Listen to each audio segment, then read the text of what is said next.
it's fun to be able to flesh out a character that was created 60 years ago and finally see who she is. It's an honor. I think now there's an element of her, dropping her guard. It's like, okay, I can win, I can survive, everything's okay.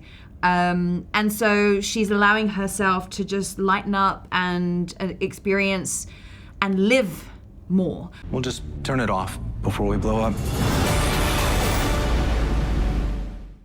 Christina, I wanted to start with you. Your character was so intense in these first few seasons, and it seems like there's a lot more fun to be had, a lot more looseness to the character this season. I'm thinking especially of the episode of the holodeck. It's so interesting to see how that gets incorporated into the season. Did you feel like now that you've played this character for a bit, you were able to feel more loose in the role? Oh yeah, and that was 100% their idea, to the fact that she has faced her biggest fear, the Gorn, and again, and they were in battle and she won and she managed to protect her family, her Starfleet family.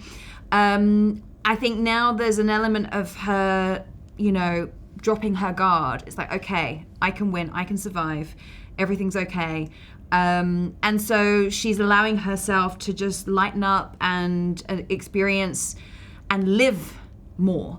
And that also involves maybe some romantic moments as well, which we will come to find out. And it is so much fun to see the dynamic between all of these characters. And Rebecca, for your character, I love that there's a leadership quality to all of the captains and the first officers in all of the Star Trek series.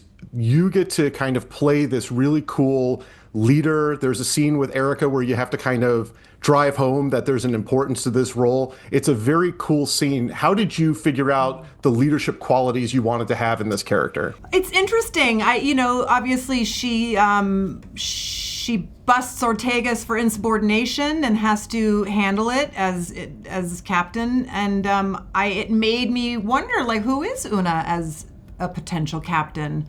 And I think there's a certain amount of fairness. I think she's fair. I think she's a very fair person who is willing to bend the rules for the greater good.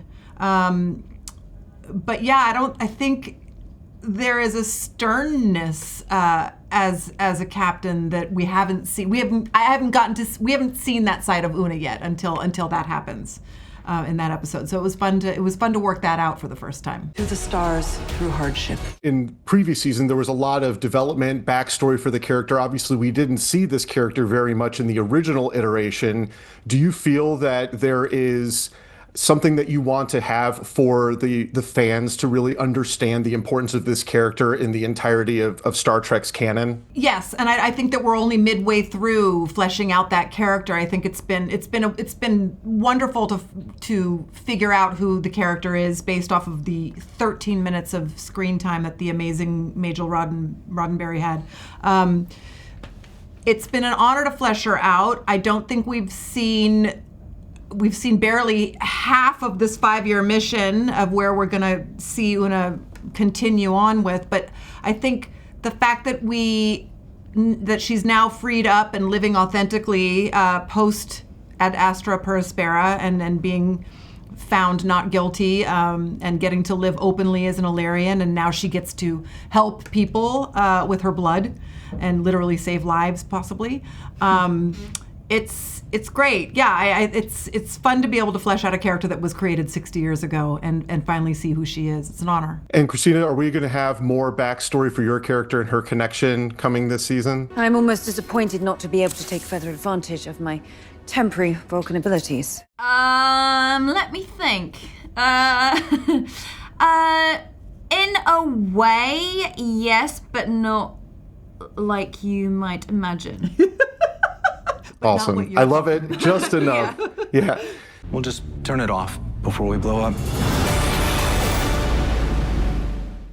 Thank you for clicking on our video, everybody. If you like what you saw here, please make sure you like the video and subscribe and share with your friends who like this sort of content. JoBLo was created by movie fans for movie fans, and we appreciate your support.